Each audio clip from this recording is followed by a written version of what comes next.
Éric Bataille. Bonjour. Asseyez-vous. Vous êtes directeur marketing d'Atlantic Ventilation et Climatisation. Alors, quel est exactement le principe de cette fameuse ventilation double flux ? Eh bien, on vient de le voir, la ventilation double flux, c'est un système de ventilation qui va s'appuyer sur les principes de ventilation générale et permanente du logement, c'est-à-dire qu'on va renouveler l'air du logement en permanence et dans toutes les pièces. Alors pour bien comprendre, parce que double flux c'est déjà plus compliqué que simple flux, on a préparé un schéma. On est en hiver, comment ça se passe exactement ? Alors on va centraliser la prise d'air neuf, de l'air neuf, donc l'air extérieur, que l'on voit ici arriver dans le caisson de ventilation. Et la première fonction, ça va être de le filtrer. On vient de voir l'importance de la filtration et du traitement de cet air. Donc on va avoir un filtre haute efficacité qui vient donc le débarrasser de ses polluants. À la suite de quoi il va le passer dans un échangeur où là il va venir se réchauffer et ensuite être diffusé à basse vitesse dans les pièces de vie, c'est-à-dire le séjour et les chambres. Ça c'est le circuit orange. Donc diffusion de cet air qui a été filtré et réchauffé. Ensuite. Alors, comme dans un système classique, on va venir extraire l'air pollué dans les pièces techniques, c'est-à-dire la salle de bain, les WC, la cuisine. Alors, cet air pollué, il est bien sûr chaud puisque il a été réchauffé par les activités humaines et le chauffage.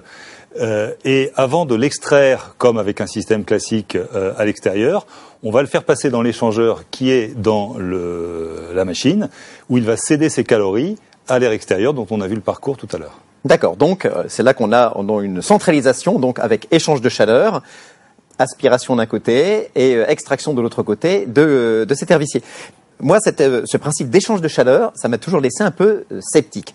Si dans un litre d'air, par exemple, j'ai 100 calories à la sortie, d'air vicié qui va sortir, combien sur ces 100 calories, combien vont se retrouver dans l'air entrant ? Alors, je vous propose de prendre un exemple très concret, une situation d'hiver classique, où on a un air extérieur à 5 degrés, par exemple. Eh bien, quand il va passer dans l'échangeur, il va se réchauffer au contact de l'air vicié, qui lui est à 22 degrés, qui correspond à peu près aux habitudes de chauffage des gens. Oui. Eh bien, cet air qui à l'origine est à 5 degrés va être diffusé dans les pièces de vie, dans les chambres, dans les séjours, à 20 degrés. Donc vous voyez qu'il est quasiment diffusé à la température ambiante. Mais ça, c'est pas uniquement l'échangeur, vous le réchauffez un petit peu quand même. Alors absolument pas. Ça, c'est un principe complètement statique, c'est que nous n'apportons aucune énergie de chauffage. Alors vous allez me dire, c'est pas magique. C'est uniquement la chaleur de l'air vicié qui va faire monter de 5 à 20 degrés l'air entrant. Tout à fait. Alors il y a quand même un petit truc, c'est que pour faire rentrer tout ça en mouvement, il va nous falloir des ventilateurs. Oui. Et ces ventilateurs, ils fonctionnent avec des moteurs électriques qui consomment un peu d'énergie électrique. Mais c'est la seule énergie que l'on va utiliser. Alors vous imaginez bien que nous avons mis beaucoup de travail et de recherche pour concevoir des moteurs à très très faible consommation. On est aidé en cela avec les nouvelles technologies comme les moteurs à commutation électronique. Et aujourd'hui, avec nos systèmes double flux pour maisons individuelles, nos deux moteurs ne vont consommer que 40 watts. Comment ça, 40 watts ? Mais pour une maison de quoi ? De 10 mètres carrés ? Non, Monsieur Sémonin l'a dit tout à l'heure, des maisons aujourd'hui que nous construisons, c'est en moyenne 120, 150 mètres carrés, voire plus. Donc aujourd'hui, nos systèmes sont conçus pour s'adapter à cette taille de maison. Donc on ne va pas consommer plus que ces 40 watts. Vous voulez dire qu'avec l'équivalent de la consommation d'une ampoule de 40 watts, Dieu sait que ça éclaire pas beaucoup, une ampoule classique à filament, vous ventilez avec donc cet échange de chaleur une maison de 100 mètres carrés. Ou plus, oui, tout à fait. C'est rien du tout ? Ah non, c'est très peu.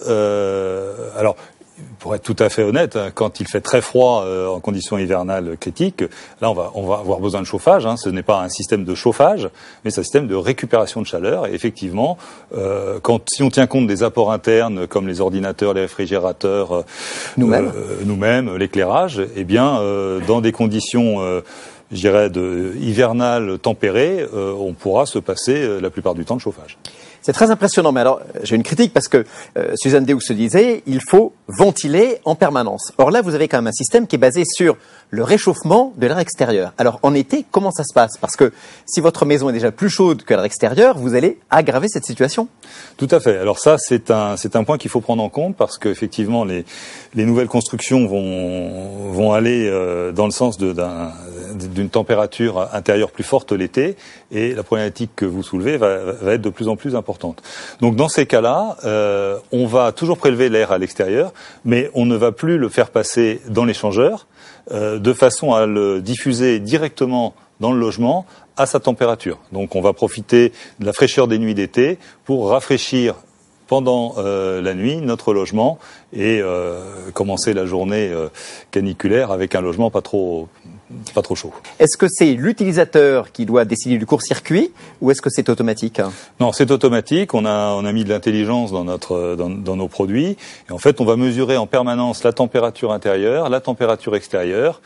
Et en fonction de cela, le système va activer le bypass ou le court-circuitage de son échangeur. Est-ce qu'on peut maintenant donner ces avantages par rapport à la ventilation simple flux, la VMC classique que tout le monde connaît?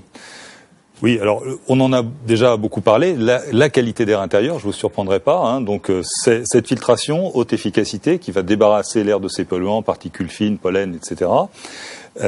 Donc ça, c'est un point essentiel. Ce qui va concourir également à la qualité d'air, c'est que grâce à l'insufflation mécanique de l'air, on va maîtriser très précisément là où on l'insuffle et le volume d'air que l'on va insuffler. Et comme on ne sera pas, comment dirais-je, trop concerné par les déperditions thermiques comme on peut l'être avec un système simple flux, on va pouvoir très largement augmenter les débits de renouvellement d'air sans pour autant alourdir la facture de chauffage, bien au contraire. Oui, une ventilation simple flux, on dit si j'augmente effectivement, je vais faire entrer de l'air froid dans mon intérieur, donc dépenser plus de chauffage. Là, le système marche aussi bien à faible vitesse qu'à forte vitesse. L'échange est toujours le même avec ce haut rendement qu'on a vu, donc on peut ventiler autant qu'on veut. Absolument, et c'est l'un des gros avantages de ces systèmes-là, c'est de pouvoir augmenter les débits de renouvellement d'air et donc la qualité d'air intérieur. Donc qualité de l'air entrant, confort puisqu'on a donc en permanence un air qui arrive à bonne température. L'impact sur les économies d'énergie.